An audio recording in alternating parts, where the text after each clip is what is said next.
yeah, and I want to write it down. Could, I'll pass around a 10-inch sheet and send an email to you, okay? Okay, good. Okay, if everybody could just... So I don't mean to be imposing up here, it's just such a cool place to sit, and I can see, I can talk about things that I couldn't get to if I wasn't up here. So. And your email or phone? You want email? Email. And I'll Excel it to you, okay? Yeah, that would be great. Good. Well, So, and maybe we'll start over here, just go around with, just introduce whoever you're from. Mustafa from Egypt. I'm Solar Series fellow from, we started in 2006 together, TH and I, with solar heater units, and then we started developing the biogas digesters. Yeah, so he's the co-founder of Solar Cities, and now he's probably, we're seeing, he may be going off to Haiti to continue spreading the love. Oh, great. Yeah, we go back to 2006. Terrific. I'm Steve Franz. I'm with the Scarsdale Forum Sustainability Committee. Deb Peckerick, Scarsdale, also Sustainability Committee of the Scarsdale Forum. And I'm also a member of the League of Women Voters. And we do have an environmental committee, though it's not exactly doing much, but it might, and I would like to see that it would be doing more. Donald Gardner from Hastings with Carrie. We're working together on the food waste composting project for the municipality of Hastings, hopefully for other villages. Gardner Project Integration Group and Sage Works, working to make it better for Hastings. Monica Granholm, I'm the Greenwood Nature Center. I work with Ed. I'm on the board there. Kurt Granholm, Currently environmental City College. At where? City College still. Oh, cool. Okay, I'm Carl Granholm. I'm a volunteer at the Nature Center, but we did have a sustainability committee at the town of Greensburg, but it hasn't met in 2 or 3 years, so I don't know anything about it. But I talked to Paul Feiner, and he said he'd like to reinstitute it, but with changes, so we'll see what happens. Great. Hi, Braden Cohen. I'm the Sustainability and Compost Specialist and Educator at the Greenberg Nature Center. I'm also a aerobic composter by profession, and I'm here to work on both those things with the Nature Center and County of Westchester. And Jackie Holmes, Director of Conservation Education at Greenberg Nature Center. Hello. I'm Margaret Ichisiaco with Westchester County Department of Environmental Facilities, and I work under Marianne. Marianne Petronella, Westchester County Department of Environmental Facilities.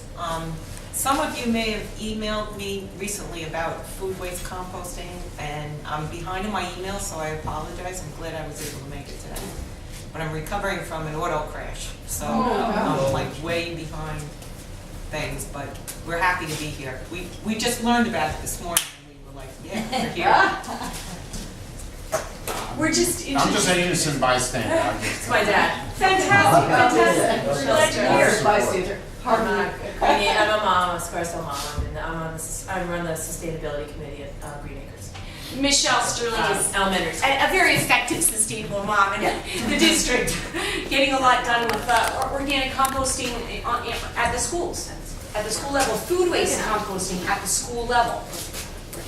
And I technically go by Dr. Thomas Culhane, Mercy College Professor of Environmental Science, Environmental Psychology, and one of the founders of the new Mercy College Center for Sustainable Practice that we're launching this spring.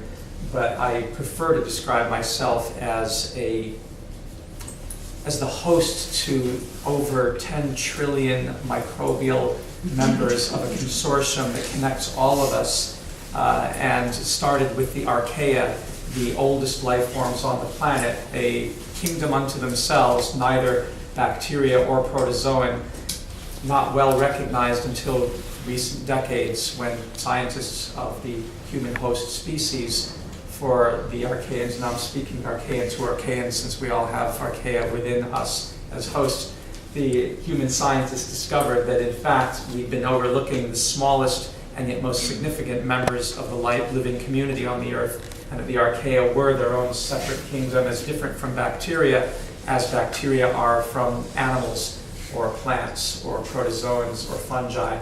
And this discovery that the archaea were at the root of everything, and then the later discoveries by, for example, Joshua Lederberg, who I just got a Nobel Prize for this, of the microbiome, that in us and on us are 10 times more microbial cells and 10 times more microbial DNA than human DNA, has started to fracture that what little remained from our anthropocentric worldview that was displaced, of course, by people like Galileo and Kepler and others who deprivileged our role. We weren't the center of the solar system. We weren't at the center of much. And now we're finding that we are actually these giant spaceships to this enormous number of microbial cells, and that the archaea among them, which make us, I'm going to be very delicate, you'll have to excuse me, but that's the way I have to frame this. The archaea that make us fart are actually the salvation of our continued presence on spaceship Earth. And it's a bold claim to make, because to have the littlest among us, the smallest, have such a big role doesn't jive with the way that we've normally tended to think about things. But it does unite. I mean, the Magnificent Seven, we called ourselves while we were here, just to give ourselves a bit, because we've been told we're crazy for so long. But we brought 7 people from around the world, of which remaining Mustafa and Marcello, but we also had Taha Majid from the Ministry of Science and Technology in Baghdad, Iraq, who risked his life to be here this week to help us launch this process in New York, because if it's found that he's come to the United States, there are forces in Iraq that would want to see him dead. And so please don't put his name or his picture or anything. He told his wife even he was going up to Kurdistan, and then got on an airplane and came here. We also had Warren Wiseman from Hestia Home Biogas, who was quoted in the article in the local paper, who said last night, or yesterday afternoon, as we put him to the train, he says, "I'm so glad to be with family now, because everybody's been saying to me for years and years, you must be crazy. You really, really believe that the archaea are going to help us save our environment so that we can perpetuate ourselves?" And he says, yes. And he says, "I'm glad to be with a family that finally gets it," as he left. And we had David House, the author of The Complete Biogas Handbook, being a compendium of the art and science of using anything once alive to produce a burnable gas for powering light, automobiles, ovens, tractors, water heaters, furnaces, and various contraptions. David is over 65, was proudly saying the man on the Metro North that he could take the senior citizen ticket, but he wrote the first biogas book in 1973. And that wasn't the first time that biogas was brought to our attention, what the archaea do, the gas that they make and how we can make these. Because in the 1940s, it was becoming well established in certain circles in India. And by 1960, Mahatma Gandhi made the bold claim that if we wanted to free women and children from the misery of the caste system and the misery of the labor and the health problems that they were undergoing in India in the 1960s, post-colonial time beginning, then it would be biogas that would save women in particular and women and children in general. There's well-documented statements of Gandhi saying we must all turn to biogas. So it became part of the Gandhian small is beautiful thing that Schumacher captured. Remember E.F. Schumacher, the economist who was on the British coal board and then left and went to Burma and came back and said we have everything to learn from the Burmese and nothing to teach them, and we need to adopt the small is beautiful way of thinking. Well, the smallest of small is beautiful are the archaea. They're so small that our microscopes didn't pick them up. When Leeuwenhoek in the 1700s invented the microscope, he didn't see the archaea. They're too tiny. We've only really become aware in the last 100 years of the archaea and their contribution, and only in the last 50 to really begin to see them, and then their DNA only got sequenced about 10, 15 years ago. So this is new science. So new that in the movie Green Lantern, if anybody's a superhero comic book fan, or DC Comics, remember Green Lantern? And in the movie there's a teacher, crazy guy like me, in his classroom, and this is a popular movie in 3D that you saw at Greenberg Cinema. And in the beginning of the movie he's saying, "Class, these are the archaea, the most profound microbes in the world, as different from us as they are from bacteria." And he goes in this whole different part of the archaea, and then the movie has nothing to do with it. It's superheroes, and he turns into a space alien and all this. And my parents were sitting next to me after thinking I'm crazy all this time, because they never really didn't read this book or anything. And they said, "Was this movie written for you?" Well, we're getting this idea that the archaea are that important. We also had, did I mention everybody? So Marcello and Mustafa and Warren and David and Taha and am I forgetting anybody? There's somebody else on. Is it David, right? Yeah, no, I got David. Yair Teller from Ecogas Israel. And frame this too, to give you the biting significance of this as we network on this. Yair Teller shows up in Cairo, Egypt, where he's from, and we're in the garbage pickers community where people live, particularly Coptic Christians, live with their pigs, and they're collecting the garbage every day, and the women and children are separating the organic from the inorganic so that the men can take the inorganic and wash it and clean it and chop it and bag it to sell to the Chinese. All the glass and the paper and all that. And that's their living. They're the garbage people. They even call it the Zebeline in Egypt, which means the garbage. Not anymore. But not anymore, because Mustafa says they should be called Nadafin or something. the clean people. And he says, we're the garbage people. Because we make the garbage. And they live and they sort it.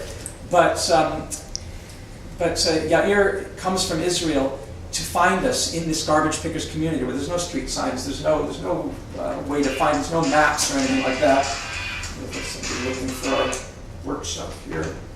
Sorry. It's Tashim looking for. Tashim, hi, can I put you on to Mustafa and he'll tell you how to get here? Oh, yeah. Oh, you're here already. Come on into the barn. You see the big barn? Okay. This is my student, the Vice President of the Envisage Mercy Environmental Sustainability and Justice Club.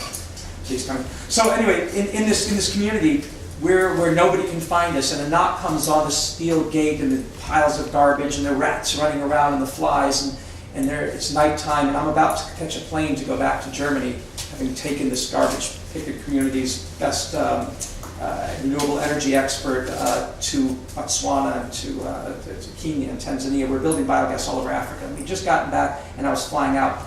The door opens, and there's Yair. And he's got dreadlocks down to here, a long beard, and sparkling eyes, and he's wearing a white robe. And the family is Coptic Christian, one of the oldest Christian sects in the world. And they look at Yair, and they look up at the picture of Jesus on their wall, and they look at Yair and they go, "Who are you?" And he says, "My name is Yair Teller. I've come from Jerusalem." Huh? You come from Jerusalem. Why are you here in our community? He says, "I'm here to talk about biogas and how important it is to help save the world." Save the world? Jerusalem?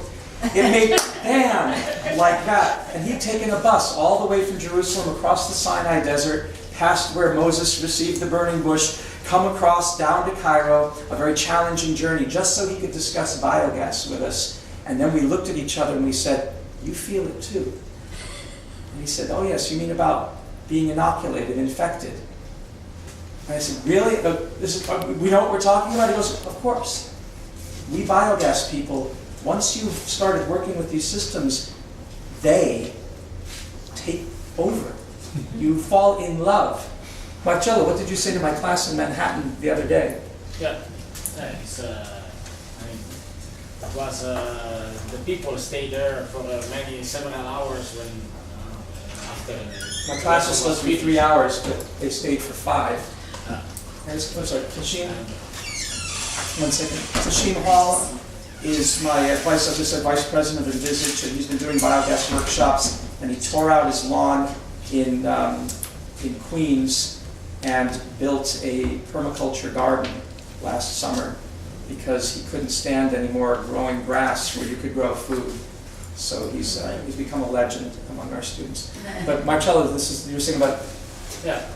So the biogas is not only related to energy and to waste disposal, but it's something that involves also several other issues, no? And he is trying to teach these things to the students. No? Biogas, and he was saying biogas and love, no? And connect these two. Yeah, it's funny, the staging of this makes me think, like, when it's being way up here, it's sort of funny. But take it tongue-in-cheek with the necessary humor. The love biogas connection that we talked about in class the other day in Manhattan Mercy College, that we talked about in Dobbs Mercy College, that I know you all feel it. If you haven't heard it with biogas, you felt it in regards to sustainability. You may have felt it in regards to compost, when you make your first compost and you hold it in your hands. When we first met, Ann and I, Diana Jutner, who's both at Mercy and on the Greenberg board, brought me over, and Ann was in the middle of doing compost vermiculture, and she had her hands covered with tomato and beautiful humus and worms. And I went to her and we immediately hugged. And Diana will never stop telling this story. She's like, I couldn't believe it. The first day I introduced them, she's got all this gunk on her hands and they're hugging and embracing, because we know we've done compost, all of you, right? That there's in that earthiness, you know now, you're smiling and nodding. You know, no matter where you are, from the most congested part of a city to the greatest wide expanse of wilderness, there's something about that that's sacred. And to think that no other human being can capture that sacredness would be our biggest mistake if we ever believed that, because we've seen evidence that even kids who've never been out, and you know this as an educator, who've never been outside of a video game hall and their apartment, will find that love once they get introduced to it. So I'm trying to frame this from that biggest and smallest lens, because then we can come in the middle with the engineering of it, which turns out to be trivial. And that's why we had these 7 guests from all over the world, from Israel. Our Palestinian guest couldn't make it because it snowed and he couldn't get to the embassy because it was closed to get his visa. We had a ticket. We're going to bring in our Israeli and our Palestinian guest, who had signed a formal letter of agreement, cooperation, and every day when we're not there, they're working together across those borders that are considered so contentious. The world is always worried. The flashpoint, oh, what's going to happen, Israel and Palestine? Well, it may have a flashpoint. And there, by the way, so look at him. Don't lose. There's a, what do you call it? A Hassan. Oh. I think he wants to be part of this too. The truth on the ground, and we're going, Yev Tashim may be going with the class that's going to Israel next week, and we're going into Palestine. On the ground, biogas is uniting us. The formal agreement that's been signed by Israeli companies and Palestinian companies and the Palestinian Wildlife Center, which is like the Greenberg Nature Center, is to build biogas digesters together. I was in the Arava Institute where Braden went, and their mission is to use environmental degradation as the common enemy for all of us, right? Yeah. And we went with Yair Teller and built biodigesters at the Arava, which are operating today, and brought people from Jordan, Palestine, Israel, England, America, and we all convened. We met in Aqaba and then crossed the border into Israel and built biogas digesters as our formal peace-building exercise. It's that weird. We are doing biogas in Rwanda as part of the Hutu-Tutsi Reconciliation Village project. We did it in Jane Goodall's Gombe Reserve as a way of ending the conflict between wildlife and humanity, which is right now at the margins, is about cutting down trees for charcoal and firewood. Agriculture being the #1 destroyer, yes, but firewood and charcoal, and the chimpanzees are going extinct. And even when you go to Gombe to see the last chimpanzees, they're cooking your meal on charcoal. And they chop the trees down, they get it, and when you go to Gombe, you'll see there's no forest, and then there's Gombe, and there's no forest, it's just agriculture, and then this little forest called Gombe, and they're all still chopping it down for firewood and charcoal. It breaks your heart. So there's so many issues around which biogas suddenly becomes the solution. You're going, no, there's no silver bullet, come on, it's complex, yes, it is. But if you have to start somewhere, there's no other technology on the planet than this, that everybody has everywhere, and it will always be with us forever. And why I say that is because I've started biodigesters successfully in every country in the world that I've visited, from Alaska to the Okavango Delta in Botswana, Israel, Palestine, Iraq, Kurdistan. Where else have I been recently? Gosh, I'm a National Geographic explorer. Thankfully, it's a wonderful privilege to have them behind us. But sometimes I feel I'm not worthy. But then what they do is they send me out with these little grants to go all over the planet and build biodigesters with almost nothing. It's like the money's nothing. So it pays for your airfare, and you sleep in a hut, and you buy a few materials in the market, which is great. And when I get back to National Geographic every year, and they'll say, new people will say, so what do you do? And I'll tell them to go, What's so special about that? Anybody could do that. They go, that's it. It's not special. I'm a garbage man. I collect garbage. And Marcelo said the same thing about himself. More or less. It's like, got garbage? You go into a village or a slum in a city, or you go to President Obasanjo's house in Nigeria where we built one of these. Your Excellency, got garbage? Yes, I do. Got toilet waste? Yes. Boom. Done. We've built them using my baby's diaper wastes. My wife said, you want to start another biodigester? I don't want to go through that hassle of going and getting cow manure or horse manure to start this thing. Can we not do that this weekend? And I said, can I change the baby's diapers?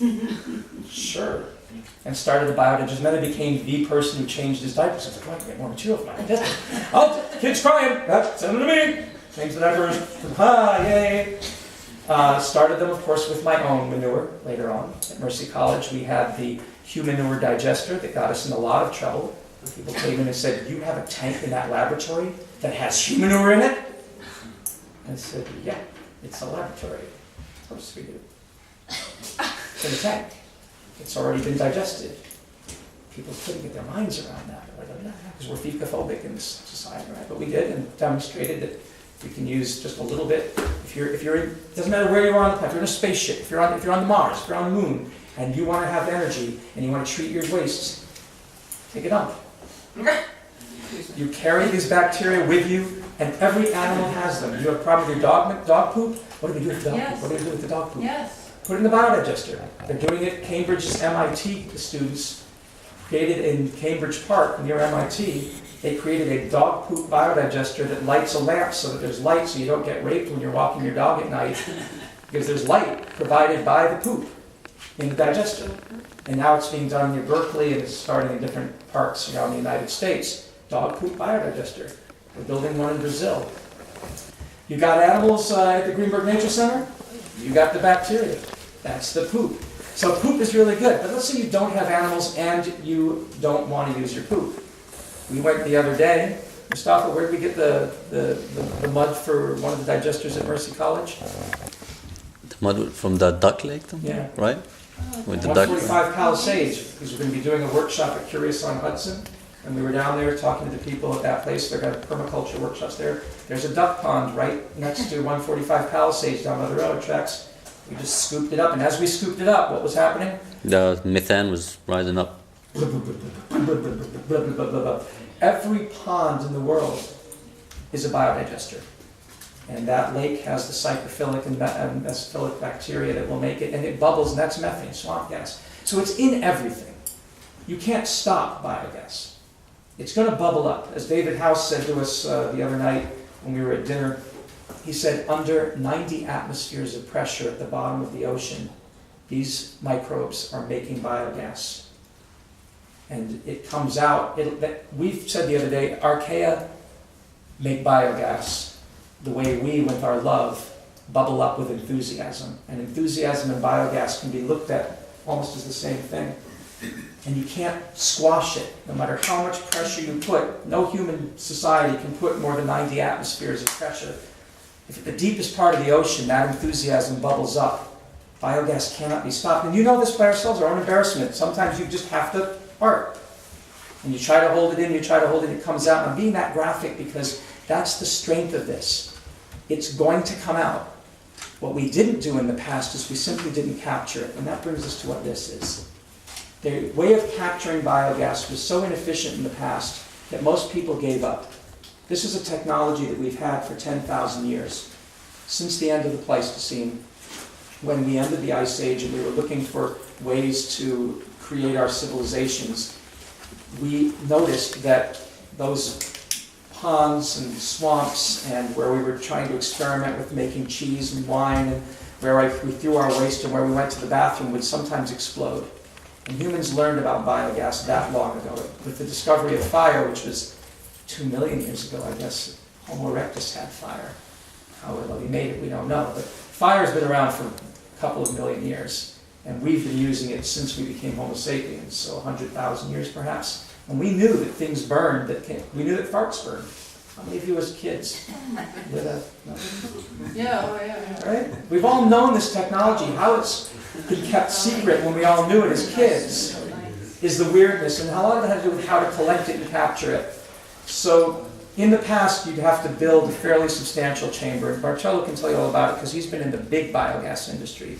His work as an engineer in Europe has been to build these massive, huge tanks that you see for farms that do cow waste. And Yeah, and actually I came up with this smaller solution because the big size biogas plant, in my opinion, was polluting because they use energy crops for feeding, and the entire energy balance is negative in this case. So they are actually it's necessary more energy for produce the energy crops than the energy that comes out from these plants. Then they also are destroying the soils, decreasing the carbons in the soils because they continuously cultivate corn. So monoculture, less food, and just a negative balance. For this reason, I want to make a smaller plants. Also in my house, I have something like stuff very similar to this digestor in Italy. It's working well. I'm independent. Yeah, it's a good solution. Most of you have probably heard that biogas we've had in the United States, but you associate it with sewage treatment and you associate it with farms, right? So good way to deal with manure, good way to deal with human manure. But that one, and also, if you don't mind, the other one, but bring it around here, so it's fine, if you don't mind. I thought that at my first biogas conference in 2004 in the Sinai Desert was a Bedouin village that was trying to be an eco village, so it had international support. They had the wind, they had the solar thermal, the photovoltaic, and they had the big biodigester. And we were there with Indian and Chinese biogas experts, because there's two basic models of biodigester. One is called the Indian type, which is a floating drum where you have a tank, and then you have an upside down tank that fills with gas and floats up when it's full and goes down when it's not. And they're great for tropical countries because they're simple to build, but they're open on the sides. Imagine a tank inside a tank. And since they're open on the sides, they get cold in the winter if it's warm, if it's cold, and so they freeze. So you see them all over India, and any farmer builds them. They built them out of cement, metal, plastic. That's what Mustafa's going to build in Haiti. It's what we built in Cairo. But they're not appropriate for colder regions because they're open. Then there's the Chinese type, which is called the fixed dome, which is what Marcello was building. And that one is you build a stomach basically out of cement or anything else, but it's completely sealed. And to hold the gas pressure, it's supposed to have a domed roof. And making a domed roof is so difficult. You'd need an expert like Marcello or some other mason. The Chinese, Mao Zedong, by the way, in '52, made a decree that all of China was going to go biogas, and he started training extension agents who from 1952 right up to the present day still go out in the countryside and teach people how to build biodigesters. But there's a clade of experts who've been trained in these long trainings to do the kind of dome work like doing the Sistine Chapel. He's the only one who's ever sat inside one and painted it. He actually he gets inside his digesters and paints. Because that's how crazy we are. But the Chinese would build these domes to hold it, and they're very good, but it takes 3 weeks to a month to build a biodigester. And the perception was you only need them in rural areas where you have enough cows, enough chickens, goats, sheep to justify that expense and time. So China now has over 20 million, or maybe 30 million. 30? Over 30 million biodigesters. Also Vietnam. And Vietnam. But relative to 1 billion people, it's nothing. And that's because most Chinese live in the cities. So when I went to the Sinai, and they had a Chinese and an Indian type biodigester and all the experts, we listened to them give their talks. And then we saw the biodigester, which looked something like this. And then I came inside and said, this is great. We had tea and we had lunch. And then I thought I'll go in the kitchen and talk to the Bedouins who run the digester, and noticed they were cooking the tea and cooking the meal on bottled gas from the city. And And I spoke enough Arabic at the time, I said, excuse me, but I don't get this. We're at a biogas conference, we've got experts from India and China, you're showing off this technology, why are we eating on cooked gas from bottled gas? And the Bedouins laughed and they said, biogas, biogas. They come to us, these experts from around the world, and they say, you can come and bring all your animals in here in this corral we've built, and you can make them poop, and then you will shovel the poop into the digester, and then you will wait, and it will make gas, and you will cook on it, and then you will take the animal poop that has been turned into fertilizer from the digester, put it in your donkey cart in a big container, and you will spread it all over your fields. And we said when they left, screw you, animals have legs. Better that they walk and poop in the fields and fertilize by themselves, and we'll buy the gas. Nobody wants to go and shovel it in just for some gas, and the fertilizer has to be transported. Ma'alesh, we don't want to do it. So I said biogas is a terrible solution, and I was against it for 5 years, until I went to the city of Pune in India and was in a slum and met Dr. Anand Karve, who said to me, excuse me, Dr. Karve, if you see any of this, my accent improvisation, he said, everybody's been getting biogas wrong for hundreds and hundreds of years. The bacteria that live in the animal do not live in the animals. They don't live to eat the poop. They don't live in the ass. They live in the stomach and intestines. They want food, not shit. But we are all feeding them shit, which they've already eaten. Why would they want to eat the shit? Okay, they will. You give them in the shit and you put the shit in and they will eat it, and maybe 30 days of hydraulic retention time later you'll come up with enough gas to justify all the shit you put in. But the shit is already eaten, spent fuel. The animal was eating food. This is solar energy. The sun made the plants grow. The plants had the energy. The animal ate it and went to the disco and boogied like animals will do. Cows will go and they will dance under the moon. But then by the time they go poop, all of the energy is gone. And you're saying, I'm going to use this for gas? Okay. It is good to win every bit of gas you can, but the poop is not the source of gas. The poop is the source of the bacteria who know how to make the gas. So put the poop in. It's good. But that's not what you want to feed them. They're hungry, starving in these things. Give them food. But don't give them your food. This is not the food for fuel debate. Because you give them the food scraps, they're bacteria. They'll eat anything. Leaves, grass, onions, banana peels, avocado pits.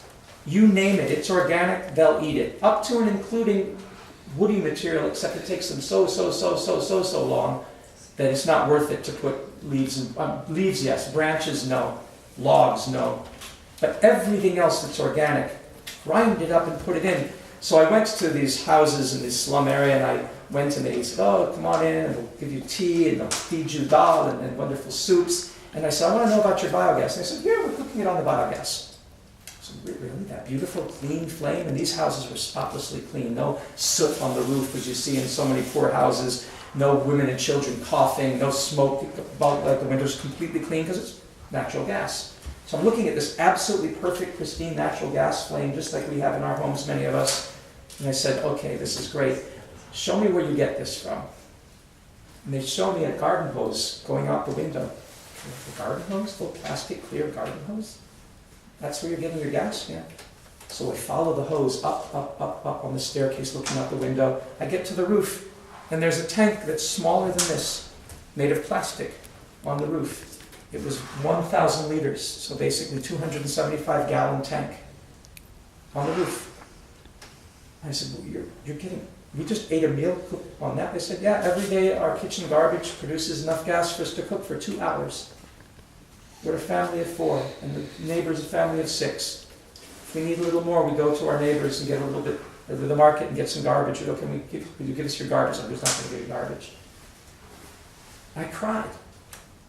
I said, I've been, at that time, 25 years in sustainable development. Why didn't anybody tell me that your family's kitchen waste produced enough gas every day for you to cook on 2 to 3 meals a day without any smoke, without chopping a single tree, without going to the market to buy charcoal, and there's no more rats, no more flies, no more, it's spotlessly clean, there's no organic waste. I said, then do you compost? They said, yeah. I said, where's your compost bin? They said, you just weren't looking at it. I said, wait a minute, I've been composting for 30 years. You're not going to tell me that you don't have to turn and lift and, you know, you don't have to manage the worms and watch out, don't put citrus and tomatoes because it might, the acid might be like, no. I said, well, what about, okay, you don't have to turn it, you don't have to lift, you don't have to monitor it, can you put meat and bones in? They go, everything. Everything? Yeah, except for branches. And look at the fertilizer we get. And they take me on the roof and there's like this garden. And it's like all these wonderful vegetables that we've been eating on the roof of this city. You know, like, you don't buy fertilizer and you don't do compost. No, it's liquid compost. Look, when we feed it, and they feed it for me, liquid compost comes out and it goes through this pipe and it goes right to the garden. No composting. I said, isn't compost important? They said, this is compost, but it's liquid compost, so it goes straight to the roots of the plant where it's needed, and it never sours the top. It's not like compost where if you have a leafy thing, it'll cover the leaves, and I'm going to spread it around a little bit. See, we're all enthusiastic. We love compost. Move it around like that, and pack it a little here. No, it just goes right to the roots of the plant. No maintenance. So of course it's working on the rooftops of India and in people's backyards and their porches. So I went racing back to Cairo, went to the most dense part of the city. Mustafa lives in, tell them Mustafa. Oh, I live downtown in the Islamic part of the city, the Fatimid Cairo. And there is like only one street between us and the Coptic Christian cleaning community. Yeah, where I met TH back in 2006.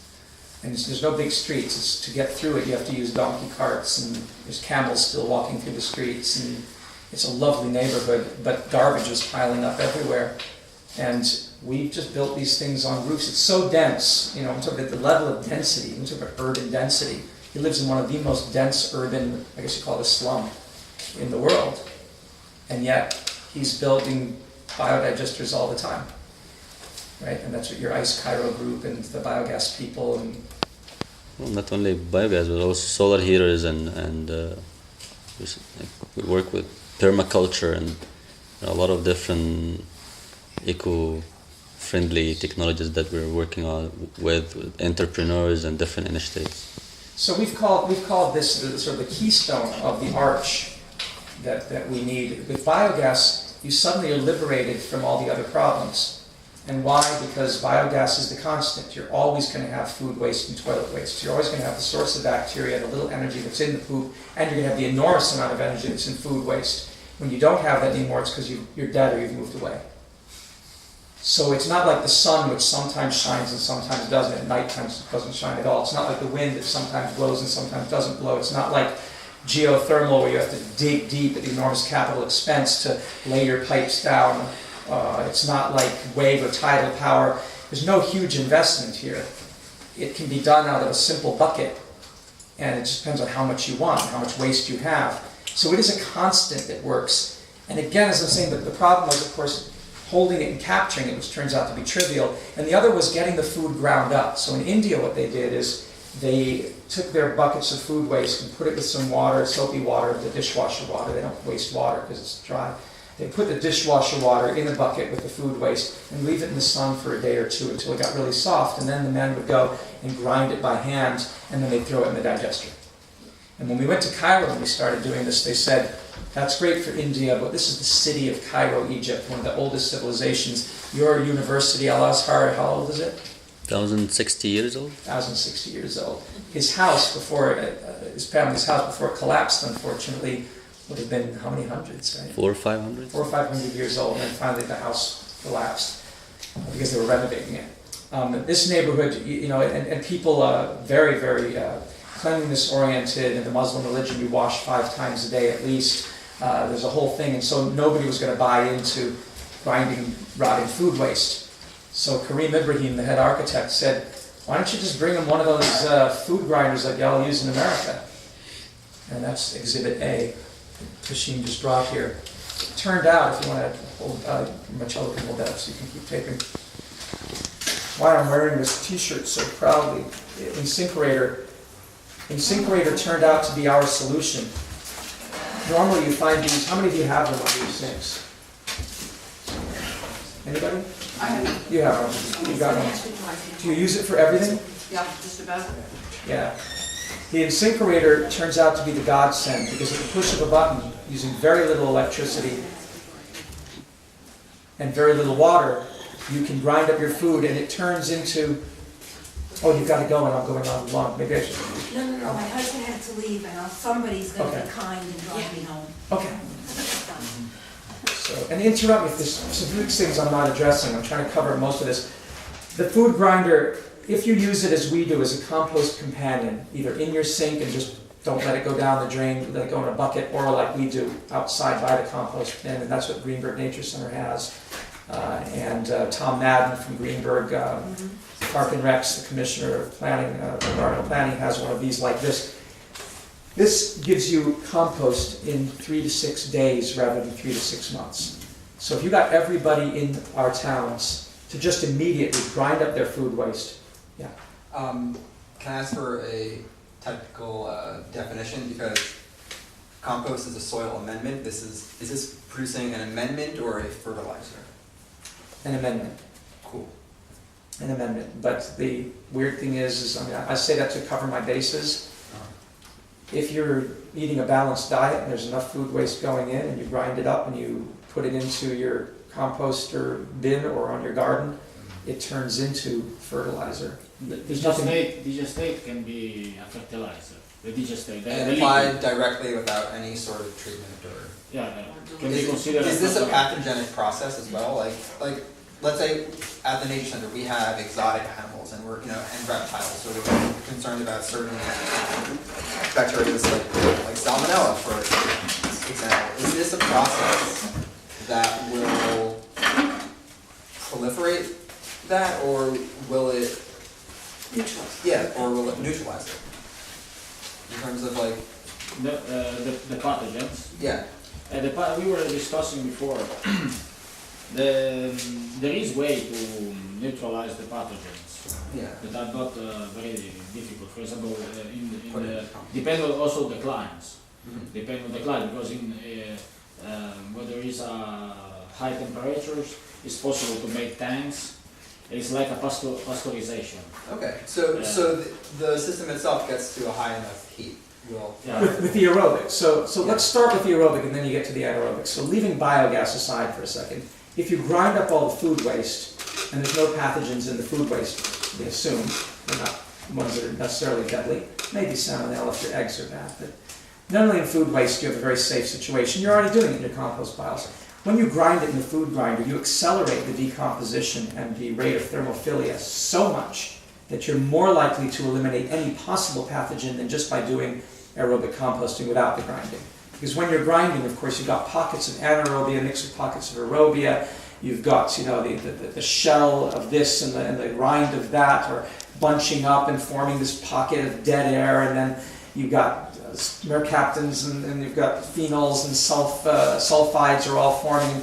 The complexity of it, because it's so diverse, on the one hand is good if you want to wait during the time, but for what we do as human beings, that sheer complexity of structure creates problems, because you're going to have organisms finding a niche space that we don't like to proliferate, and those could be the pathogens. When you grind it up into a uniform, very tiny slurry, and you pour that in your compost or directly on your garden, it's accessible to the earthworms. The pH is balanced because you have ground up so many different things. Yeah, sure, there's citrus in there, and there's onions and tomatoes, but there's also leafy vegetables, and there's meat, and there's fat, and you've ground it up and made this sort of uniform pH and made it available to all the microbes, and all of the insects, all of the annelids, everything that's in your compost or in your garden suddenly says, hey, there's something for me, but at a level where nobody can get out of balance. It's not like there's a whole lot of fat for me. Well, there's a whole lot of this particular carbohydrate for me. It's just all spread out at that micro level. So grinding is like the way to accelerate. And it gets hot very quickly because everything is being digested. So rapidity is like they're releasing energy. So we say use the InSinkErator as your compost companion, or your food grinder, whatever brand. Use it as your compost companion as the first stage of everything. Do not neglect grinding everything up.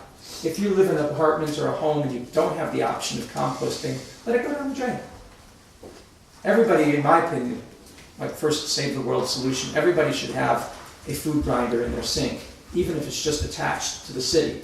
Because that's the only way that the city, like Philadelphia, like Oakland, like parts of Brooklyn now, like Puget Sound, in places where everybody has food waste grinders, the wastewater treatment plant people are now investing to capture the methane because there's so much methane being produced. Every wastewater treatment plant makes methane. It's either released into the atmosphere where it causes climate change problems, because as you know, methane 25 times more potent than CO2, or it's flared off to prevent climate change problems. So you're going to have always wastewater treatment plants making methane, just as landfills all make methane. And there's World Bank funds for climate mitigation to capture the methane coming off of landfills and use it. I saw that in the garbage dumps of the Philippines. But if you grind the food and send it to the wastewater treatment plant, the bacteria have something to eat. And rather than producing enough methane to be a problem but not enough methane to be a solution, they produce so much methane that the engineers come and say, well, let's put a tarp over that. Let's put a balloon over that. Let's capture this. And then they run their generators, they run their lights, they send it to the city. In Germany, we have over, it must be 8,000 now because it was 6,000 a couple of years ago, big biodigester wastewater treatment plants. 7,407. That's the exact number because he built them. And wastewater treatment plants and biodigesters really are the same thing. It's just the wastewater treatment plant then has an aerobic phase after to deal with that pathogen issue. So grinding your food and getting it down into the sewer is great. Whatever Tree Hugger magazine reported 4 years ago, if you read it, don't put food grinders in your sink, it's not eco-friendly. They were proven wrong. And it was well-intentioned of them. They said, compost instead. Folks, don't let it go down the drain. Yay for us, bad for most of the people who said, I'm not touching that smelly gooky stuff, even though it's not really smelly and gooky. Right? So we derailed ourselves as a sustainability movement by saying don't use food grinders. Some of us, after fighting against incinerators for years, are now wearing their shirts, and I go around the world saying that the most important environmental technology of the 21st century is the food grinder. Getting in your home, what I did is I just turned it around to see where the thing coming out is. I just turned it around and poured it in a bucket and put it in my compost. Then eventually got smart and put a pipe out to my compost so I didn't have to worry about that. That was step one for me. But then I said, wait a minute, I'm putting this stuff in my compost, I'm not getting any energy off of this. So then I built a biodigester on my porch in between my sink and my compost. And the biodigester turns it into the gas that my wife and I cook on every day. Come rain or shine, winter, spring, summer, or fall, all you gotta do is call. And then out into the garden as a liquid that's easy to transport. So start with the food grinder, compost companion, then start thinking about building a biodigester. What are we looking at here? Not something you'd build at your home. We're looking at here the lowest cost, simplest, intermediate scale, community scale biodigester system that the world has yet come up with until Marcello comes up with a simpler way to build his. Because he builds these all the time. What makes this system unique is, you see it's like a jigsaw puzzle. These metal plates were shipped in boxes that came in a U-Haul truck from China. It came from China on a boat.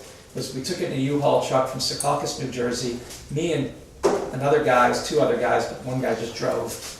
We just used a hand truck and brought these 5 pallet boxes out here and put them in the barn on Friday.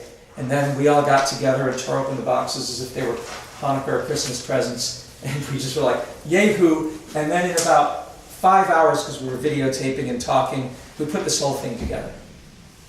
And what it is it's a jigsaw puzzle mold for cement to be poured so that you can make a 10 cubic meter biodigester. And as many of these gas holders as you want. And this then can be broken down, and it can be built, as I said, in really 3 hours, but let's say 5. You go to a site like Greenberg Nature Center, bring these plates in a U-Haul truck, or a pickup truck, unload them, spend 4 or 5 hours building it up like this, and then the next day you come in and you pour cement in between here and here. You can come and actually look at the gap. It's a 10 centimeter gap. And just imagine that gets filled with cement. If you want to, you can put rebar. You don't have to. but you pour cement into that, and then you immediately pour cement up here on top till about here, and you wait overnight. It gets just firm enough to stand on, and then you, if it's underground, we usually build them underground, and this is ground level. But above ground, underground, you get up, and you stand on here, and you put a pipe here and a pipe on the other side, so food can come in this side and food can come on that. Before the cement is completely dry, you jam it through so it makes a hole, and a hole over there. And then, standing here, you assemble these molds right up here on top. You don't have room to do it up here, but you just, so these would be disassembled. Imagine that that's just little pieces of puzzle. You then hand them up, and you build this neck, we call it, to the stomach, because we're building an animal, we're building a sacred cow. You build the neck up here, and you pour cement in the neck. And you can look over, there's just a gap. If you walk, go ahead and walk over, you can see that there is an outer mold and an inner mold. So these get stacked on top of one another? Yeah, these get stacked. And so, really, I mean, and Marcello, you can put your hands where the cement goes, so people can see. Yeah, just right in there. The molds are, the molds are just holding the cement in place so it can dry. Has anybody done concrete forming? Anybody? No, pouring slab or anything? This is just a. Or you've done it. Concrete can be tricky, right? Can be tricky, but here it's not because the molds are going to hold it in place. As long as you've mixed up the cement in the right ratio, which everybody who pours a slab knows how to do. We've done it with these guys in flip-flops in the Philippines, and they just mixed it on bags on the ground and then shoveled it in. Works just fine. Then the cement's going to dry. So the first day you build, the second day you pour the cement here, you let it get semi-hard overnight. The third day you build these molds up here and you pour the cement in, and you're done with the cement pouring by the third day. On the fourth day, you come in and you take the molds of the neck off. You just jump inside and you undo those bolts. And I think, Marcello, you can just undo a bolt to show them how easy it is to take out a bolt. Take out one, yeah.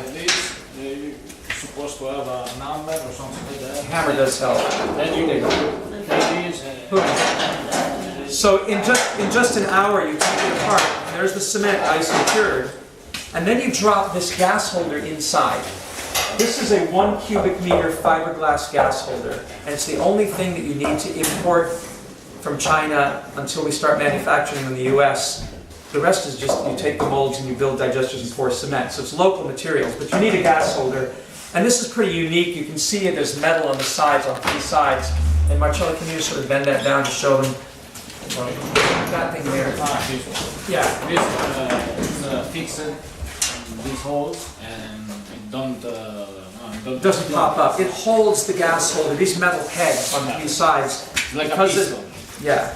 Buckminster Fuller was all about tesseracts and about triangles and tensegrity. And Buckminster Fuller showed that the triangle is this incredible shape, where it's a sacred shape that, since Pythagoras, it has these properties mechanically, physically, and spiritually, for all we know.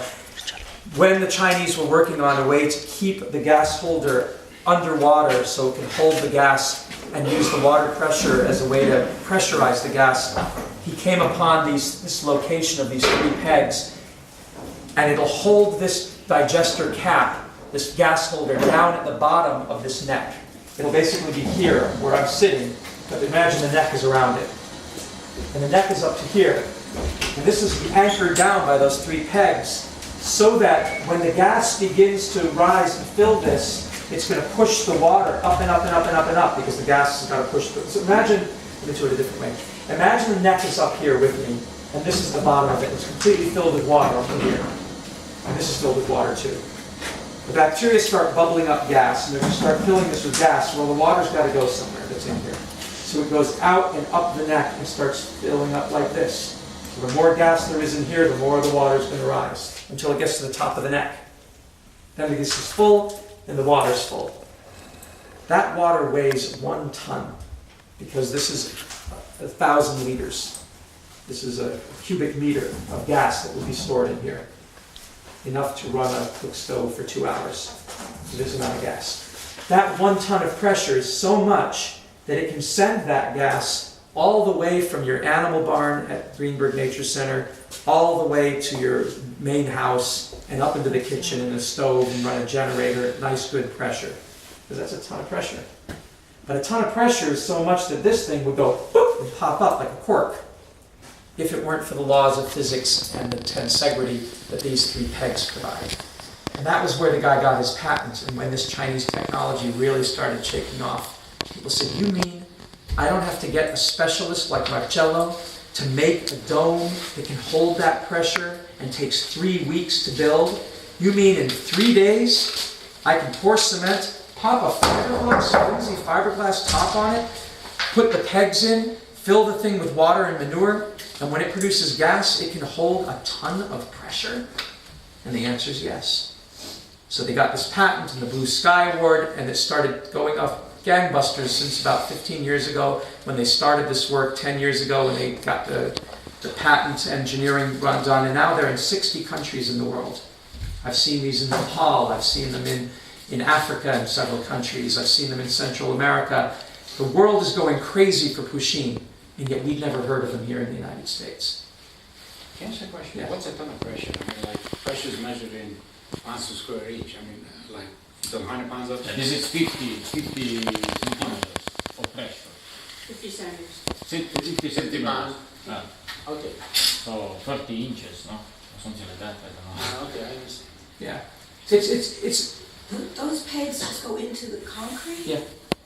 So that you had to pre-make a hole? Yeah, the holes are already there. If you were to take a flashlight and look down, there's 3 iron pegs sticking into the mold area. So when you pour the cement, that's a great question. You pour the cement, it pours over the pegs, making the hole, and then you just take the molds out with the pegs, and you've got the holes in the cement. Yeah. I have a question about sizing. So the unit that you have, let's say for your home, it's not this size, correct? Or Correct. is it this size? Correct. Mine is 2 cubic meters.